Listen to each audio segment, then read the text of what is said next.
Hello Ibran, গত কয়েকদিন ধরে আমার পেটে বাম পাশে ব্যথা করতো।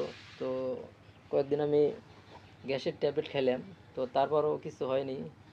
গত কাল শুক্রবার আমি মানিকগঞ্জ মেডিকেলে যাই। সেখানে ডাক্তারের পরামর্শ নিয়ে একটি আলট্রাসোনোগ্রাফি ও এক্স রে করি।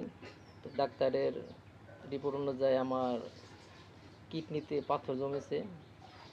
তো আসলে অত্যন্ত দুঃখের বিষয় যে এই অল্প বয়সে যে এইরকম একটা পাথর জমবে। আসলে কিছু করার নাই, সবই আল্লাহ তাআলার ইচ্ছা।